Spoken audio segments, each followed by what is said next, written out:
L'histoire commence alors que Tojima s'entraîne seul dans la forêt. Il frappe un arbre à plusieurs reprises tout en criant « Rider Punch !» encore et encore, infligeant des dégâts impressionnants à l'écorce. Depuis son plus jeune âge, Tojima a toujours voué une admiration sans borne à Kamen Rider. Ce héros de série télévisée représentait pour lui l'incarnation même de la justice, un combattant unique en son genre. Il avait regardé chaque épisode des dizaines de fois, au point que sa mère se demandait parfois si quelque chose n'allait pas chez lui. Mais rien d'autre n'avait d'importance pour Tojima. Chaque fois qu'il voyait son héros à l'écran, il restait complètement hypnotisé. Il encourageait toujours le Rider en criant « Ne laisse pas le Shocker gagner !» Le Shocker, une organisation criminelle majeure, était l'ennemi juré de Kamen Rider dans la série. Même lorsque sa mère lui disait au revoir avant de sortir, les yeux de Tojima restaient fixés sur l'écran, sans jamais cligner. Il était totalement captivé, répétant les mouvements et les attaques du héros. Ses coups de pied, ses coups de poing, ses poses héroïques. Ce que Tojima admirait le plus chez Kamen Rider, c'était sa détermination à combattre le mal seul, sans jamais reculer. Il protégeait la paix du monde avec un cœur empli de justice, et Tojima s'était juré qu'un jour, lui aussi deviendrait comme lui. Enfant, il reproduisait les poses emblématiques du héros, déclarant haut et fort « Je veux devenir Kamen Rider ». Les années passent, et l'on retrouve Tojima au lycée. Une fille le tire par la main dans le couloir sans qu'il ne comprenne ce qui se passe. Rougissante, elle finit par rassembler son courage pour lui avouer ses sentiments et lui demander un rendez-vous.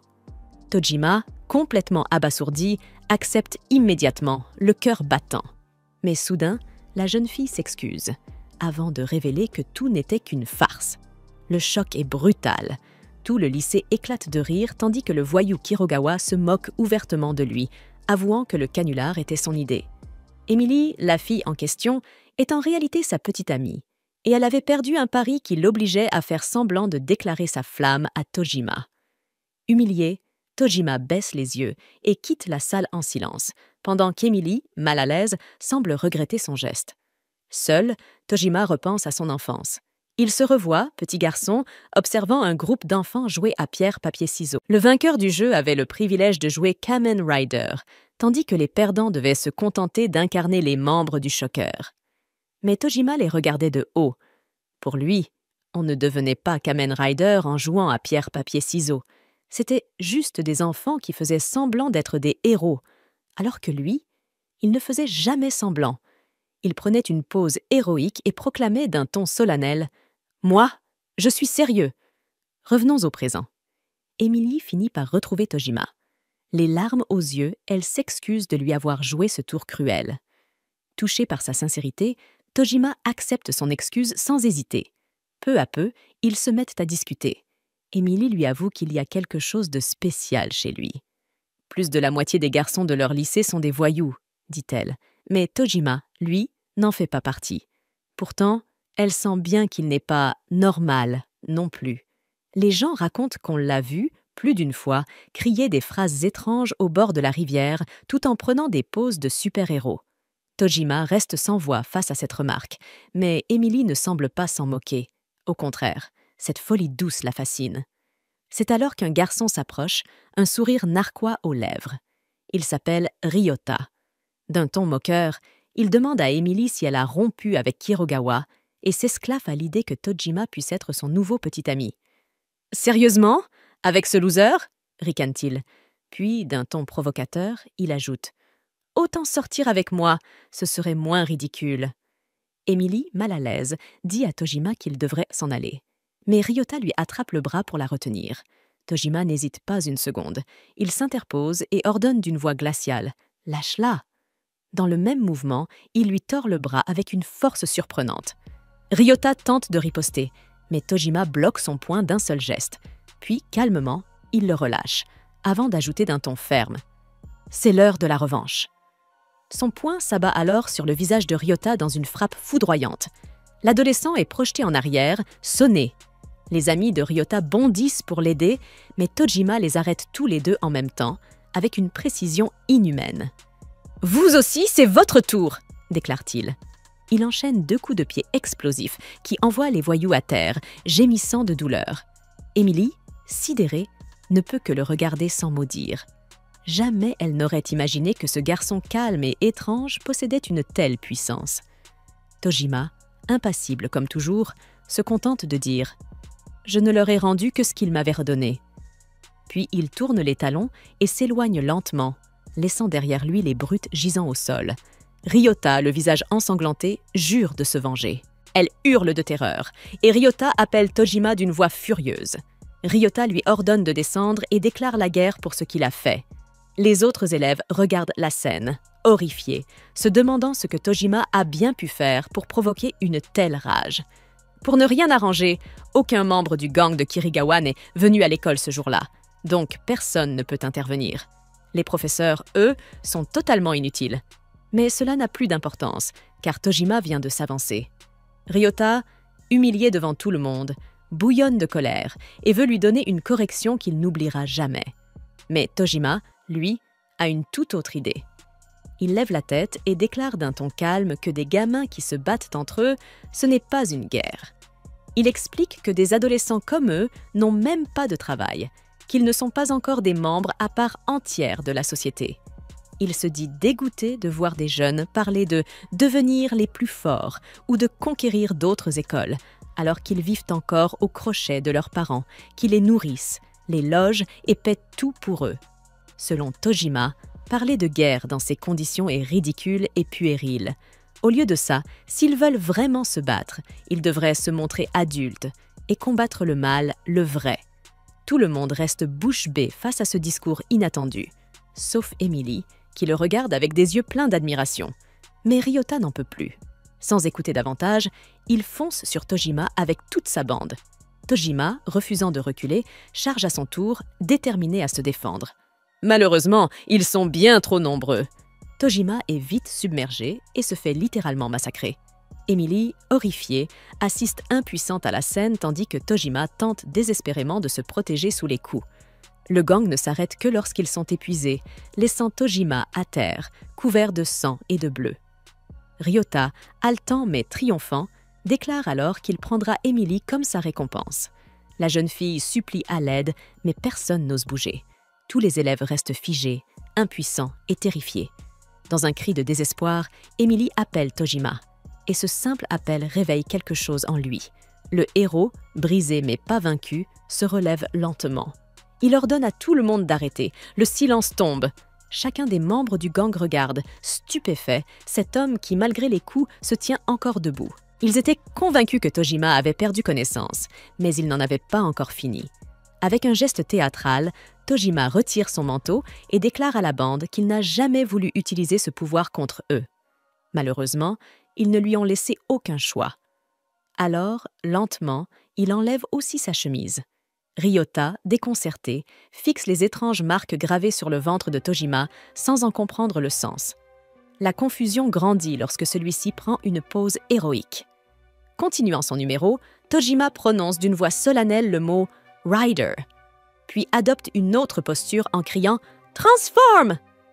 Il bondit soudain vers la bande, son aura emplissant l'air d'une intensité folle, et hurle « Rider fight !»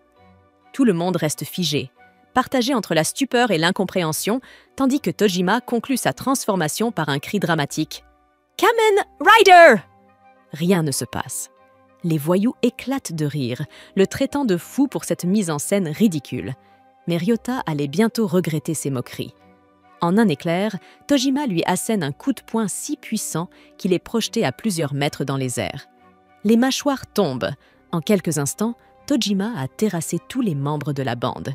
Les professeurs et même Kitagawa ont tout vu, incapables de croire ce qu'ils viennent de contempler. Emily, bouleversée, murmure « Mais qui est vraiment Tojima ?» Le jeune homme se tourne vers elle, le regard héroïque, et lui répond d'une voix grave « Je suis Kamen Rider. » Pour la première fois, il esquisse un sourire et tente de la rassurer. « Tout ira bien. » Mais Emily, terrorisée, s'enfuit en courant, laissant Tojima dévasté. Il comprend alors qu'il avait raison depuis le début. Il n'aurait jamais dû se transformer. Le seul ennemi qu'il devrait affronter, c'est Shocker. Nous revenons ensuite au présent. Tojima s'entraîne seul dans la forêt. On découvre qu'il n'est pas fou. Il sait pertinemment que Kamen Rider et Shocker ne sont que des personnages d'une série télévisée. Ils n'existent pas dans le monde réel. Et quoi qu'il fasse, Tojima ne pourra jamais être Kamen Rider.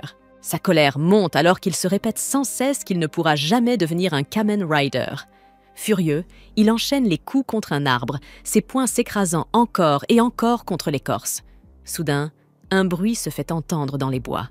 Tojima se fige, prêt à affronter n'importe quoi. Ce n'est pourtant qu'un ours qui émerge des buissons. Loin d'être effrayé, Tojima soupire, déçu que ce ne soit pas un monstre de Shocker. L'ours rugit et charge. Tojima n'a d'autre choix que de se défendre. En un instant, il saisit la bête et la projette violemment au sol. L'animal, sonné, le fixe avec un mélange d'effroi et d'incrédulité. Cet humain est-il vraiment humain? Mais le combat est loin d'être fini. L'ours se relève et lacère la poitrine de Tojima de ses griffes massives. Le sang coule, mais Tojima ne recule pas. Quelque part sur son chemin, il est devenu assez fort pour se mesurer à une bête sauvage. Il le prouve en plantant son coude droit directement dans l'orbite de l'animal. Terrifié, l'ours prend la fuite, laissant Tojima seul au milieu de la clairière. Mais pour lui, ce n'est pas une victoire. Battre un ours serait un exploit pour n'importe qui d'autre, mais cela ne fait pas de lui un Kamen Rider. Et c'est tout ce qu'il a toujours voulu être. Ce rêve le hante depuis qu'il est enfant. Pourtant, il se souvient soudain, cette année, il fête ses 40 ans. Quelques jours plus tard, on le retrouve dans une boutique de jouets. Il est venu vendre toute sa collection de produits dérivés Kamen Rider. Le vendeur n'en revient pas de la rareté de ce qu'il apporte, mais Tojima, impassible, lui annonce qu'il a encore 6 cartons remplis chez lui, et 10 autres à la maison. Lorsqu'il rentre, son appartement est méconnaissable, vide, nu, sans une seule figurine ni poster. Il a tout vendu. Parce que l'idée de mourir seul, entouré d'objets Kamen Rider qu'un inconnu finirait par jeter, lui était devenue insupportable. Puis un soir, il tombe sur un article en ligne. Le titre le fige. Shocker fait enfin son apparition. Les mains tremblantes, Tojima clique sur la vidéo. Son cœur s'emballe. C'est le moment qu'il a attendu toute sa vie. Le reportage révèle qu'une supérette a été cambriolée il y a quelques jours et que les coupables portaient des cagoules noires à la manière de l'organisation de l'anime du programme télé Kamen Rider. Ils ont pris d'assaut le magasin tout en imitant les vilains de Shocker, en reproduisant les mêmes sons que ceux de la série. C'est un peu décevant pour Tojima, car ils se sont simplement contentés de voler le magasin, ce qui n'est pas le niveau de crime auquel Shocker participait dans l'émission.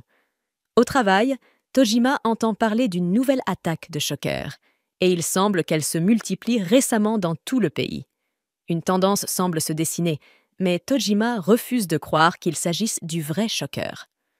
On voit ensuite le reportage montrant plusieurs de ces crimes d'imitation à travers le pays. L'un des gars a été arrêté et a révélé qu'il avait simplement commis le crime parce qu'il possédait l'une de ses cagoules chez lui. Pour une raison quelconque, lorsqu'il prenait la pause et émettait un bruit étrange, il se sentait plus fort. C'était la première fois qu'il avait l'impression de pouvoir accomplir quelque chose dans sa vie. Tojima, lui, s'est éloigné de cette vie, alors il se contente de traiter ce type d'idiot. Une nuit, Tojima assiste à un festival près de chez lui. Un enfant parlant à son père lui rappelle son propre père et l'époque où on lui avait donné 30 $. Son père savait que Tojima adorait aller au festival, alors il lui avait donné de l'argent pour acheter ce qu'il voulait. Tojima savoure maintenant la même friandise qu'à l'époque et apprécie pleinement cette nostalgie. Ailleurs, on voit un homme mystérieux donner aux voyous les masques déjà vus dans les journaux. Il s'appelle Naka et leur explique que le travail du jour consiste en un racket. Les voyous n'ont aucun problème à porter les masques, mais l'un d'eux fait remarquer courageusement que le reste de la mise en scène est assez embarrassant. Ils n'aiment pas faire toutes les poses, et les sons qu'ils doivent produire sont encore pires. Naka s'en moque complètement et explique simplement qu'il a toujours préféré Shocker à Kamen Rider. Il dit que c'est pour cette raison qu'il est devenu un gangster, mais les voyous n'arrivent pas à croire à quel point cette histoire d'origine est stupide. Naka poursuit en disant qu'en termes de Shocker, il serait un monstre et eux seraient ses 3 combattants. Dans ce cas, ils n'ont pas d'autre choix que d'obéir à ses ordres. Quelques secondes plus tard, les voyous volent un stand lors du festival. Par hasard, c'est exactement là où se trouve Tojima, et les voyous commencent vraiment à saccager le stand. Tojima est stupéfait de voir que c'est l'un des fameux cambriolages de Shocker, et cela le fige sur place. Le pauvre propriétaire se fait malmener, alors Tojima décide d'agir. Il se dirige vers un autre stand et demande combien coûterait l'un des masques en vente. Les voyous continuent de harceler le commerçant et Tojima lutte avec la décision qu'il doit prendre. C'est la vie qu'il a laissée derrière lui, mais il sait qu'il ne peut pas laisser Shocker s'en tirer impunément. Tojima repasse mentalement toute sa vie à refaire la pose encore et encore. Mais cette fois, c'est réellement contre Shocker. Il place le masque sur son visage et son sang commence à bouillir. Son cœur bat la chamade et Tojima s'avance pour déclarer que Shocker en a assez fait. Les voyous se demandent qui est ce type bizarre. Alors Tojima déclare qu'il est Kamen Rider. Il ne peut s'empêcher de pleurer, pensant que cette partie de sa vie était définitivement derrière lui. Mais cela ne fait que provoquer les moqueries des voyous. Naka, en revanche, est dans la foule et il est réellement intrigué de voir un Kamen Rider affronter ses Shockers.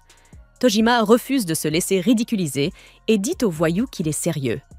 Il prend une position puissante et crie à haute voix « Rider Punch !» tout en écrasant leurs crânes un par un. Le gros gars est le seul restant. Alors Tojima prend son envol pour réaliser son Rider Kick, assommant le type sur le champ. Tout le monde reste complètement bouche bée devant son acte héroïque, et Tojima n'en revient pas de l'incroyable sensation que cela lui procure. Il regarde autour de lui et réalise que tous les yeux sont braqués sur lui. Alors il s'enfuit avant que quelqu'un ne découvre qui il est. Ailleurs, une fille lit un titre annonçant que Kamen Rider a battu Shocker. Elle est furieuse, car elle voulait le faire en premier.